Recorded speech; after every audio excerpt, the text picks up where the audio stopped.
Classic now, and it's not sufficient today, obviously. And what do you think looking ahead to next year?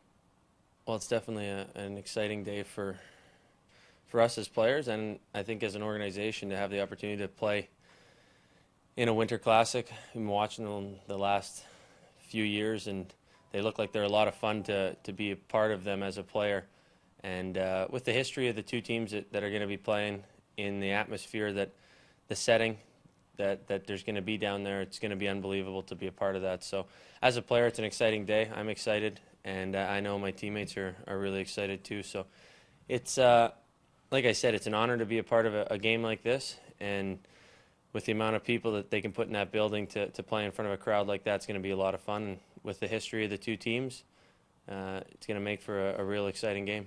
Like, can you wrap your head around that? Because you're used to playing in front of 20,000 people on those things. Yeah. Now you're looking at 5 times that. Which is a lot of crowd, almost.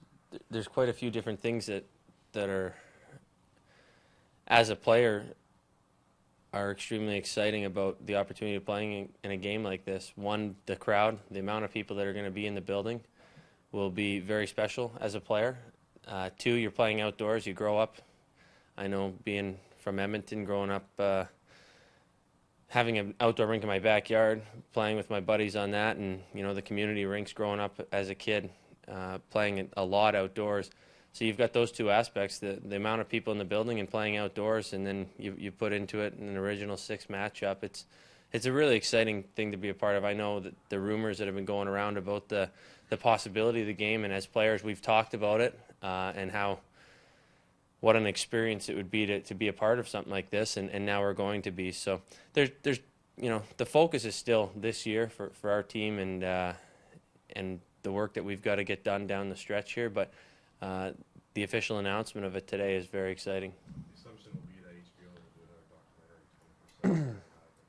So your thoughts on the cameras being around and perhaps following you home and this whole thing? Well, I've watched a few of the 24/7. I think they do an unbelievable job of giving the outside public a real look at the inside of an NHL hockey team, and that's right from top to bottom. They interview the managers, the coaching staff. They're in on every meeting, whether it be team meeting or coaching individual meetings in coach's office, or you see them interviewing the general managers. So you get a real and then they follow you home sometimes. So you get from what I've seen of the program. I've watched quite a few episodes of it. I think they show fans a true inside look at inside NHL teams' locker rooms, and the way that they film it, the way that they shoot it, it's unbelievable to see the detail that is put into it, and for fans, I think it's a great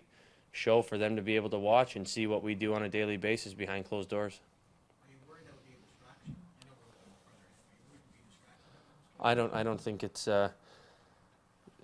I don't think it will be a distraction. No, from talking with other guys on other teams, they're very professional. They're real good at what they do. That's why they put together programs like that. You can see the detail alone in a documentary like that. When you watch it, it's pretty. They do a really good job of what they do. So they're professional about shooting it, I've heard, and I don't think it's going to be a distraction at all. Scott, could this launch Colby Armstrong into an entirely different career when his playing days are done? Yeah, Army will probably be on it a lot, but to be honest with you, it's an exciting day for our team as players to know that next year we're going to be playing in the Winter Classic.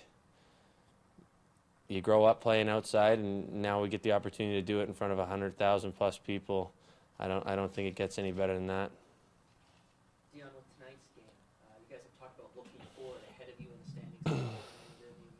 Philadelphia's a team that pulling down that home ice advantage spot in the last one. You're only 5 points back. Is that in the back of your minds maybe tonight, knowing that you can really maybe track these guys down?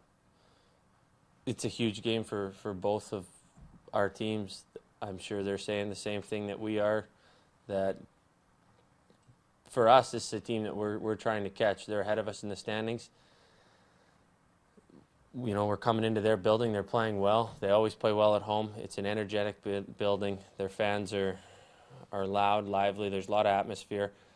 And when we come in here, we expect a tough game, and it's going to be no different. But with the way the standings are and the way that things are shaping up, the 5-point gap for us to come in and win the game cuts it down to 3. So it's a 4-point swing. It might be a cliche to talk like that and say 4-point game, but it's the truth. It's either going to be 7 or cut down to 3. So we've got to come in and our mindset is to win a hockey game and cut the gap to 3. And you're not going to jump 5 points. You move 5 points up. Every game's 2 points. And right now we've got to take it like that. But we're definitely trying to move up in the standings. We're not just sitting in the hole that we're in and trying to hold there. We want to move up. We've been open about that with you guys. And in our room, our goal is to finish as high as we possibly can to give ourselves the best opportunity.